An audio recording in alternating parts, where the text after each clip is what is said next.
Ping I2. Now when I started doing the classic series that we're running through, to be honest with you, this club was the one that really made me want to do it from the beginning, drivers and irons. I played the I2. Is this, in the comments down below, is this not the club that changed everything, and maybe the company that kind of changed everything? We're going to collect numbers. I've got some interesting stories about this club as well. There's some myths around this club which are really interesting. Stick around, should be a fun one. Let's get stuck in.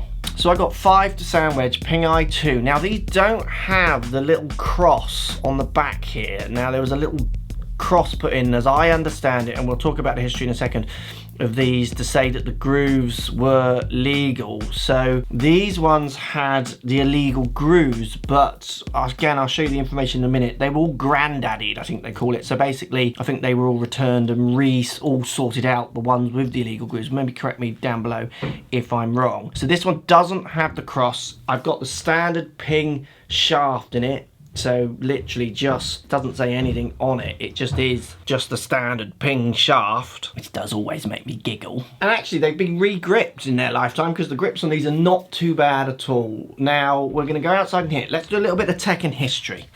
I've got notes because there's loads with this club. So the Ping I2 in the 80s, I've been told, kind of from the horse's mouth, was the club that really started to confirm to the governing bodies that they need to watch what was going on with clubs. So this club kind of allowed or encouraged USGA, R&A and the tours to start looking to see if equipment was given any noticeable improvement to a player or not, because of the idea of what the grooves were doing, which we'll come to. The other interesting point with these clubs, so you got cavity back, offset, everything was in kind of made to help golf become as easy as possible for everybody. And there were two tooling kind of advances with this, as in because it was a cast club, where lots of clubs before this probably would have been forged. When Ping was selling these at their height, they actually had to ration how many each account had, because they were so popular, to make sure everyone was many people they could spread the sets around the world as possible. I mean, just imagine that in modern day. So they actually rationed how many, if you were a golf shop, how many sets you could buy, because they were just selling so crazy. Right, so in the comments down below, square grooves, legal or illegal, down there. Come on, what have you got? So these clubs were in theory banned for a period of time, and it was to do with what people thought was the square grooves. So was the square grooves illegal or not? What say you? Well, they weren't. Square grooves were never illegal. What made these clubs illegal was basically the gap between the grooves. There was a set gap between the grooves that you were allowed, so spacing between the grooves. And because these grooves were square, now square grooves became legal in 1981. A change in USGA rules allowed manufacturers to put square grooves in the club face. It enhanced manufacturability. Casting V-grooves was obviously harder, so it encouraged economical manufacturing processes, is why they allowed square grooves. So what happened is square grooves were actually allowed. Then in 1985, Pings were out there playing well, everyone was using them, but square grooves were shredding golf balls. So the square grooves were taking the covers off golf balls. So what Carsten did is he rounded the corners of the grooves, which is what happens now, there's rounded corners. But by doing that, he reduced the space between the grooves, and it went under, the grooves were too close, so they were closer than what the USGA specified they should be. Massive legal battle, everyone thinking square grooves are illegal. It's not, it's the space between them. Basically what happened is they settled out of court, so Ping, Carsten and the USGA, I think it was, might have even been the USPGA. But the reason they were banned was not really ever due to performance issues, because if you actually look at the studies on the performances of square grooves, maybe a little bit more spin out the rough is all that they can see, but lots of people, kind of authorities, do say there's no performance gain at all. So it all got a little bit like, I don't know. Again, golf manufacturers wanting to push forward, and golf being ruled by real stuck in the muds who just didn't want to even look if it should go forward or not. It's the same problem. It just reoccurs over and over again in golf, doesn't it? So the conclusions here: are square grooves legal? They have been legal since 1981. The Pings were never illegal because of square grooves. It was the gapping between the grooves. Square grooves were briefly banned on the PGA Tour, due solely to the PGA rule that had nothing to do with the legality of the clubs themselves. They just decided that it was like not fair. And then again, square grooves provide no competitive advantage depending on what studies you look at. Maybe slightly higher advantage out the rough. I mean, I do reckon the controversy around these probably helped as well as hurt at the time, because the intrigue was even higher. Let's get out there and hit them, see if I can see any advantages. They're a very old club. We're talking 84, 85, I think, this iron. Can't stand up to a modern club, can it? Here we go then. Not sure we get more classic than this. Again, I owned a set of these as well. They were, I mean, they're offset and they got a big toe and they're quite ugly. I used to love how ugly they were, and I used to relate these to like Calcavecchia, Mark James, really quite cool golfers who used just to get the job done. Cavity back, you got to remember it's custom fittable, it's got no hosel, so it's got no ferrule, it's got a hosel, no ferrule. None of the black bit, let it just go straight in. Everything about this club is about function, and I love that and still love that about this company. See what we get, shall we? So I do think there's some people who will look at this wedge and just think it looks ugly. That was a pretty ugly shot. Bit fat, that one. Just feels good, like proper good. I think at the time as well with these, I remember it was a real love-hate with these. People just loved or hated ping.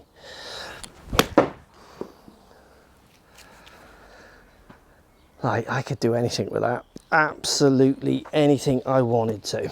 Apart from the shape, I just can't see the difference between this and a modern club. One duff, rest good, feels solid. Decent spin, and we'll look at the numbers at the end. Let's hit one more and then go to the 7-iron, shall we? These ones actually have been re-gripped and the grip is quite nice, so whoever had these, well done. And they're in pretty good nick. I'm pretty sure this is the Uniflex shaft as well. This is like just the shaft, which I loved about ping. They were the first ones to have the shaft flex discussion. So 7-iron neck, you can see it's kinked in, bit of offset. You get this kind of high protruding toe. Look at it, it just looks so ping, and that is a compliment. Again, the feel of that is as good as any modern day club. That's a 7-iron and that one's going 160, I'm seeing. Like, it's just good, isn't it? I feel a little bit like the Ping i2 set is a bit like the iPhone. Do you know what I mean by that? Oh, hit the line. Go on. So they made this and then everything copied. Like, there were so many copies. I don't know if anyone remembers, like the Swilken copies, and every kind of company came along and tried to copy this. And it's almost like nothing's got better. You know, like the iPhone came out, let's use touch rather than buttons. Every phone's that way now. They almost over-engineered it, didn't they? Like, were so far ahead of their time that even Apple themselves struggle to beat themselves with new products. So it's now just about a camera race, isn't it? And it feels a little bit like that with the i2. Like, here's a club, it's as easy as you can get. Try beating it. And no one, has anyone really beaten that over the years? I'm not sure if they have. So that's out the bottom, right out the bottom, that one. 149, so it's dropped back 10 yards, bit of a miss hit, but not bad at all, really. You talk about forged and cast and all the rest of it, and this just feels so nice and springy, pingy off the face. I went for that one. I think that's pretty good for a 7. Old-fashioned 6-iron going 160. Yes, please. It's like just a pleasure to it. Again, went for that. 166.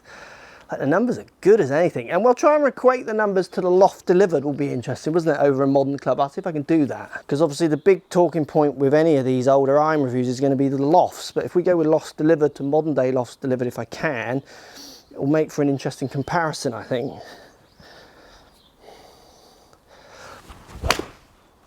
I mean, I just could play this. That's 167. I could play this, no problem. I'm gonna go to the 5-iron. I mean, I could hit that all day. I could hit that all day. Let's see what this can do then. Again, gets really sharp. It looks like, do you know what it looks like? This is a funny thing. Can I say this? I'm gonna say this. It looks like an old man's toe. It's like all like this, like all jaggedy and like pointy and a bit ugly. But I don't mean like I couldn't use it. I mean as in like, you've got to love the ugliness of it, because the function of it is at the moment, and we'll show the numbers, is looking like crazy good, isn't it? Oh, I just said that. Old man's toe. Little heavy, not my best hit. 184 carry, 5 iron, 5,000 ref spin. Nearly hitting the line. Golf's funny, isn't it?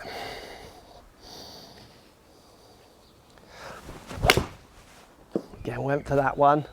188.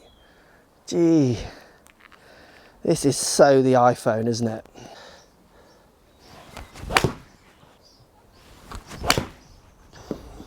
Bit toey.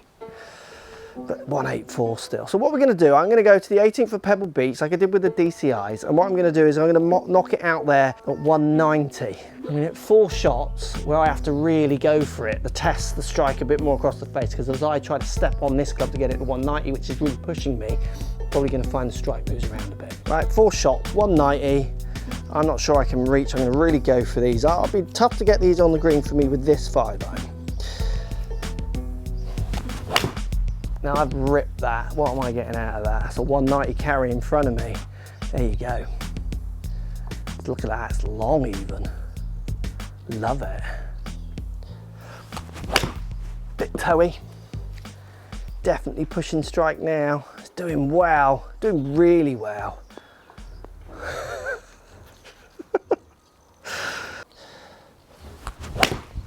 Again, not the world's best strike. 179 dropping back. It's not going to carry that bunker, is it? Oh, it has. That is now a career. I wouldn't have done any one night. If I was playing on PJ Tour now, I would just properly twirl and walk on and keep that to myself, that one. Love golf. My worst shot is my closest. 300 revs, yo. Now, can I get 4 out of 4? Don't know, that one's going to make it. It's a little cutty. Yeah, it's just going to get caught. It's a shame.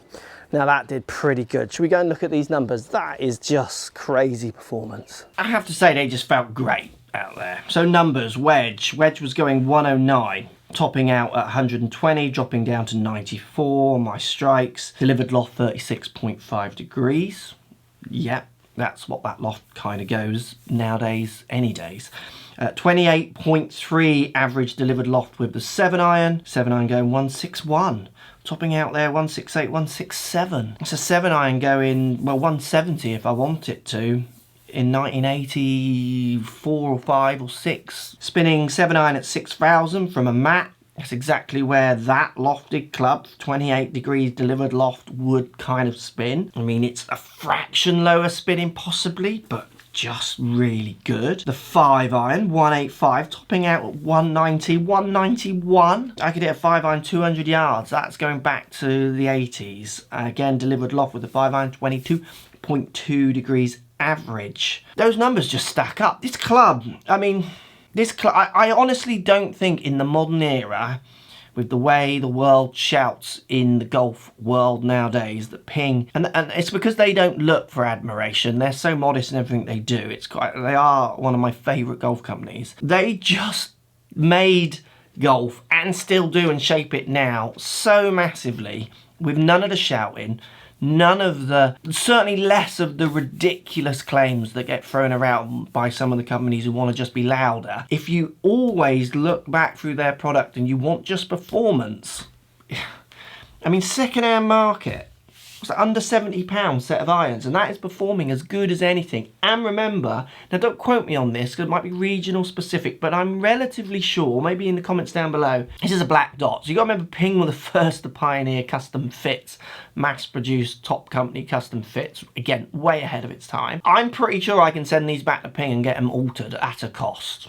Don't quote me, post in the comments if I'm wrong, let me know. But when I used to sell golf clubs, that was certainly a thing. So I could buy these, send them back to Ping, get the lie adjusted, even tweak the loft possibly. Obviously I can change my own grip, no problem with the shaft. That's under £70, you're getting a custom fit, well-beaten set of clubs there. Comments down below. I mean, it's amazing, isn't it? Isn't it? Man, this series is just so much fun. Again, in the comments down there, let me know if there's any club you want me to test, anything I'm missing, any amazing landmark club that you think changed everything. Down there, I'll try and get my hands on it and we can test it. There's just some really good bargains out there if you're willing to look a little harder. Again, and every one of these videos, I try to stress, if you've got the money or you're not fussed with what money you spend, getting custom fit, getting new, getting current, getting things that can be managed in a current way. So obviously as you go old, you might find hard to get certain bits if things go wrong. You might not be able to tweak them as well. Getting custom fit still wins, because if a modern day club is as good as this, say, and it's more expensive, but you can get it fit, you don't have to buy these, send them back, wait for them to come back. You see what I mean? That, like, the process is longer, and you just want modern. You don't want an older club. You don't want people thinking you've got an illegal one if you haven't, all those kind of boring things that happen to golf clubs. Custom fit is gonna win all days long, all day long. If you want to save money, if you want to look for some bargains, there's some great ones out there, and if you stick with these kind of companies, you do pay a fraction more. So I reckon the equivalent in another manufacturer would be around £50, but for around £70, you can see from the performance there, I'm pretty much saying that's as good as anything modern. Let me know what you think in the comments down below. Thanks for watching. As always, stay safe. Hopefully you're out playing a bit of golf now, and if you are, let's all stick to the rules and make this work so we can keep going forwards and keep having fun. Thanks for watching, everyone. Speak to you soon.